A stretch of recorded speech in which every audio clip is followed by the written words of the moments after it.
ભગવાન બુદ્ધ ફરતા ફરતા પ્રસેનજીત રાજાના રાજ્યમાં ગયા.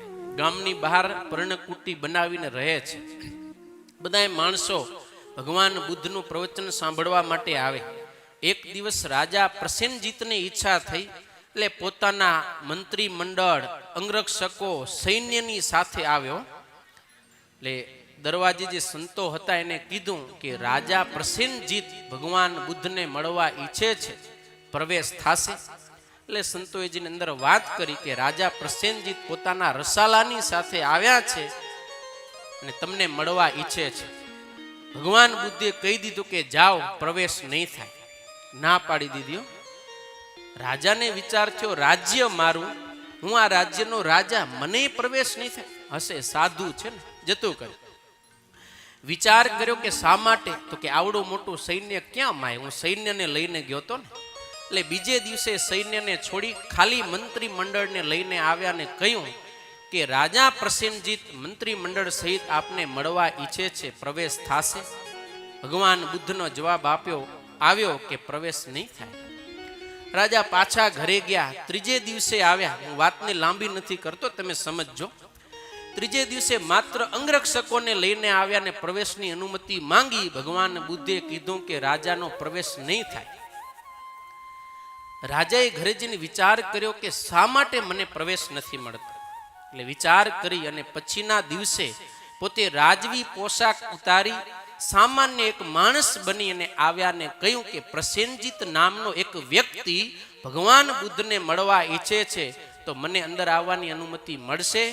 સેવકે જઈને ભગવાન બુદ્ધને વાત કરી કે એક પ્રસેનજીત નામનો વ્યક્તિ તમને મળવા ઈચ્છે છે. ભગવાન બુદ્ધે કીધું કે લઈ આવો, પ્રવેશ હોગા. સમજી ગયા તમે? જ્યાં સુધી રાજા ન મટ્યો ત્યાં સુધી એનો પ્રવેશ થયો નહીં.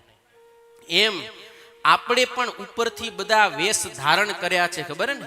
પ્રમુખપણાનો, કોઠારીપણાનો, વિદ્વત્તાનો, વક્તાનો, આગેવાનનો, સરપંચનો, મંત્રીનો, બીજો ત્રીજો, આ બધાએ જે ઉપરના વેશ ધારણ કરેલા છે એ વેશને પહેરીને જ આપણે આ કથા મંડપમાં આવશું તો આપણા ઉપર કથાની અસર થશે નહીં. માટે કથામાં જ્યારે બેસો ત્યારે ઉપરના વેશ બધા છોડી દેવા, તો આપણી અંદર કથાનો પ્રવેશ થશે. સંતો અદ્ભુત સમજાવે છે. કથામાં તું બેસ, મૂકી ઉપરનો વેશ, કથા અસર કરશે ત્યારે ટળશે મનનો મેશ.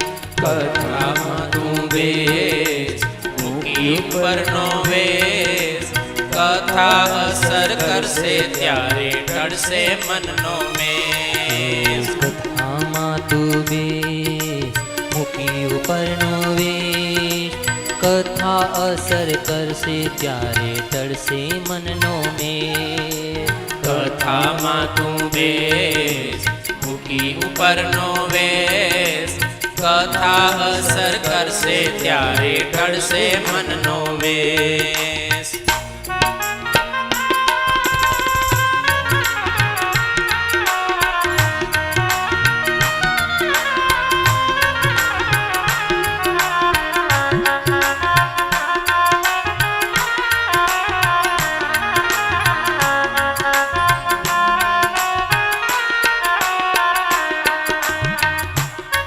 કથામાં જ્યારે આપણે બેસી ત્યારે ઉપરનો વેશ આપણે છોડી દેવો જોઈએ, સમજ્યા ને?